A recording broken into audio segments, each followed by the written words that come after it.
Hi, I'm Professor Sarah Kozinn in the theater department, and today I am going to be talking with you about my current research and creative project.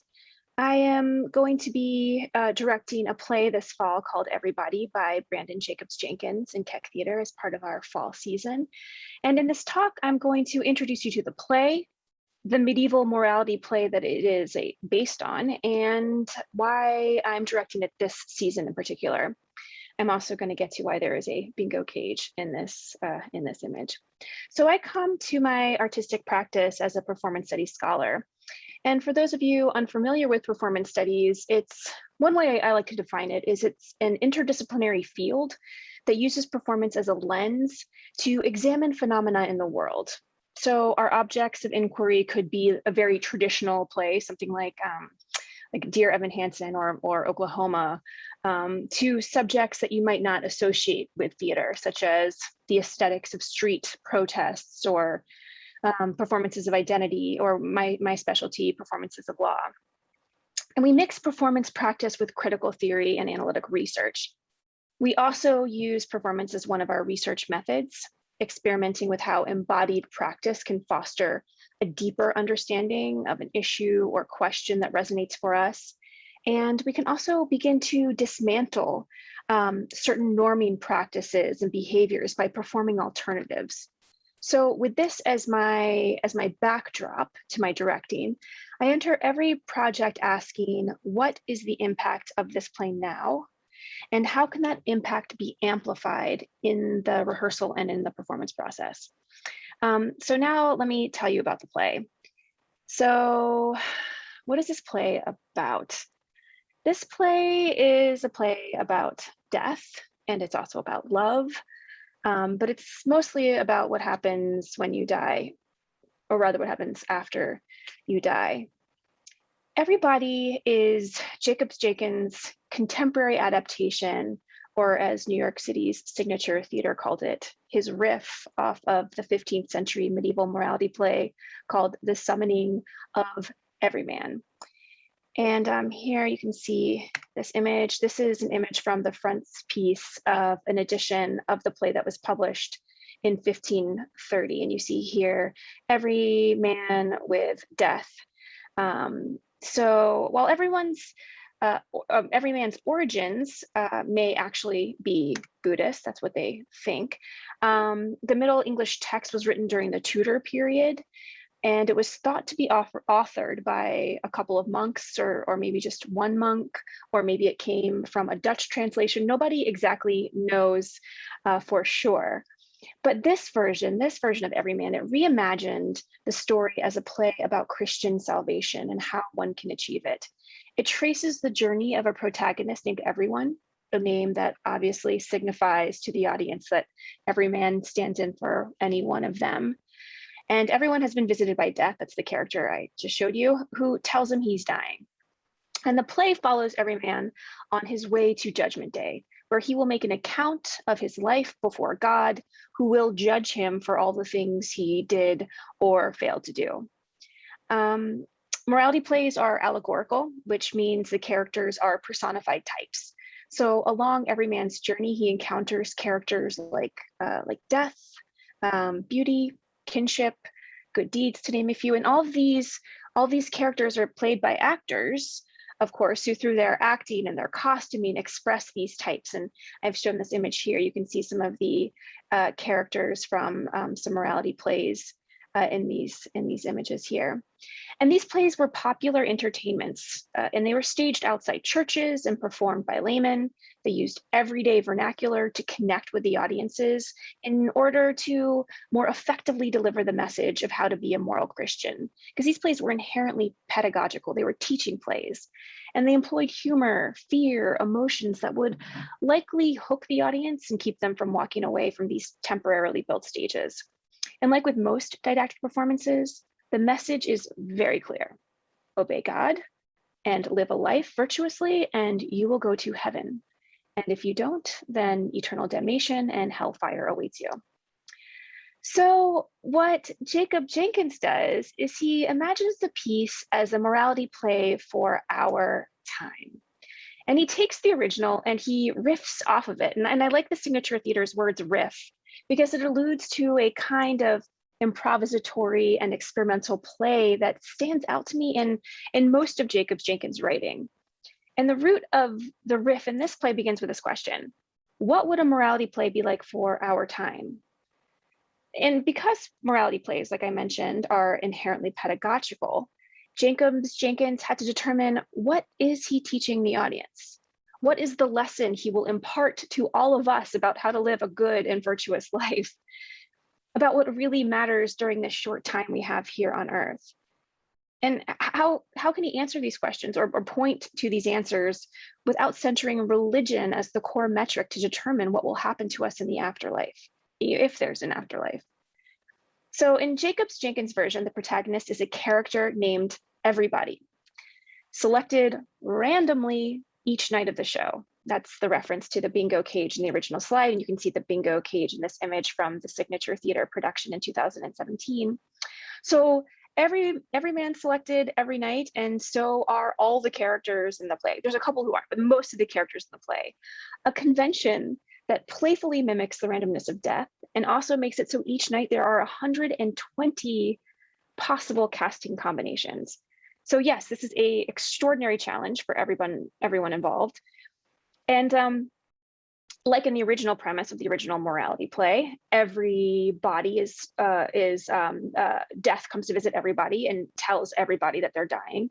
But in Jacobs-Jenkins' play, everybody has a dream that they're recounting, a dream that they are in a morality play and have to make an account before God. So the play moves between these two worlds: everybody's hospital room, where their friends have gathered to support everybody, and everybody's dream, which is where they are a character in this morality play who encounters allegorical characters like death, friendship, stuff, and love that they beg to come with them on their journey to meet God. So with this device of choosing the characters each night at random, we have two things happening simultaneously. We have the fictional journey of this character, Everybody. That's the scripted journey that this character goes on. And this is the play the actors are acting in. And simultaneously, you have the arduous task of having to perform a character that's been randomly assigned to you at the beginning of the show. So this means the performance is operating on two levels: the trial of the characters in the play and the trial of the actors performing the play. So the play is both fictional and real. And as an audience, we should see that too. And the immediacy of that struggle does something for our reading of the struggles of the characters. They become tied. And the impact of that tying together hopefully shifts the impact of the way we're reflecting on our own lives and our own mortality. It becomes possibly more pressing. And this is just one example of the way Jacobs-Jenkins, as a playwright, in my opinion, is a master of exploding the fourth wall. The fourth wall is this imaginary divide between the actors and an audience. And it especially does this when you least expect it. And why does he do this? As one of the characters in his earlier plays in Octoroon says, "I want to see if I can make you feel something." And these things that he makes us feel can sting and they can last. And when it works well, it continues to last long after the play is over and we leave the theater. So another way the playwright riffs is that these characters, these allegorical contemporary characters, they speak to everybody in a contemporary idiom. And although they are types, they feel uncannily familiar. And this is an important device that serves the lesson BJJ is teaching, which I will express to you after I share this excerpt from the play with you. So everybody is trying to figure out who they can ask to come on this journey with them. And after some hemming and hawing, they realize, oh, friendship. You know, my friends have always been there for me. My friends are the most important things in my life. Friendship would never fail me. So lo and behold, friendship appears. And I just want to read you a few lines of this encounter. So everybody says, "Hey, friendship, I was just thinking about you." And friendships responds, "I was just thinking about you too. Oh man, I miss you. What is going on? You seem a little depressed. Is it still the election? Is it the weather? Is it global warming? Is it the impending threat of nuclear war? Or is it just politics? Is it identity politics? Or is it your job? Is it your career slash lack of a career? Is it that person we both hate? Oh no, it's not that person we both love, is it? Is it your relationship slash lack of relationship? Is it our relationship? Remember that time we sort of hooked up? That was weird, right? But it's good we got over it, right? Right? We got over it, right? Oh man, sports, sports. Hey, have you seen that movie? Did you see the last episode of that other show everyone watches? Did you hear that we're in a golden age of television? But don't you also want to cut back on screen slash caffeine slash alcohol slash gluten slash carbs slash red meat consumption slash media consumption? Because like, aren't you so tired of the media? Aren't you so tired of social media? Okay, I'm gonna stop there. So I wanted to share that with you because this gives you not only a sense of the tone, but also to talk with you about the strategy Jacobs-Jenkins is using to make the form fit the function of a morality play. That dialogue does this clever thing where it calls attention to the way we all think we're unique, that our relationships are unique, yet by exaggerating the comical familiarity and the vagueness of these encounters, we are forced to confront how derivative most of our experiences are. As you listen to the dialogue or read along with the dialogue, you may have noticed that you've been in some version of that conversation before. And this tension between wanting to see ourselves as individuals with free will who have completely singular lives, and the fact that we're all humans destined to the same fate. This is the existential truth that pulls at the question, what is the meaning of all this, continues to surface in the conversations and encounters. So this is where I think the climax is of this play. It's everybody having to come to terms with this sameness, with this inescapability of our similar humanness. It's that guarantee that we all share. So why am I directing this play now? For one, this play needs the theater. It's a play within a play. It needs to be live. It requires an audience. And after almost 2 years of being forbidden to gather inside together to see live bodies on stage, I wanted to do a show that's all about the theateriness of theater, that celebrates and destroys its conventions. And Branden Jacobs-Jenkins loves to disrupt expectations and to experiment with breaking the rules. You never know what's going to happen, where it's going to happen, and to whom. You're not safe in the audience.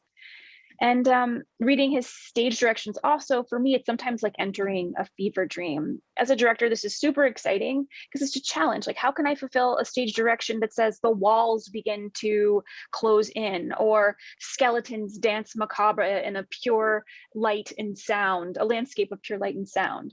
But he trusts us. He trusts the director. He trusts the design team. He trusts the collaborators to make it happen. And another reason why I want to direct this play now is it feels in sync with our time. And I put up this quote from Hilton Als from the New Yorker article on the play. And Hilton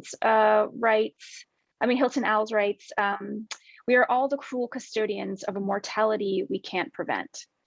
So for most of us this year, death has been front and center. We've had a lot of time to consider death. And maybe, like everybody, you too have taken some time to think about your life, to make some new or different choices. Maybe you haven't, no judgment. And some people think about theater as a mirror we hold up to ourselves to see the truths that would otherwise go unseen. And that's one of the reasons I want to do this play now. It makes us reflect on this momentous year, on the years ahead, and to take stock not just on what we've already experienced, but how we want to move forward in this new paradigm, in this new shifting world. So that's that. I hope you all will come out and see the play this fall.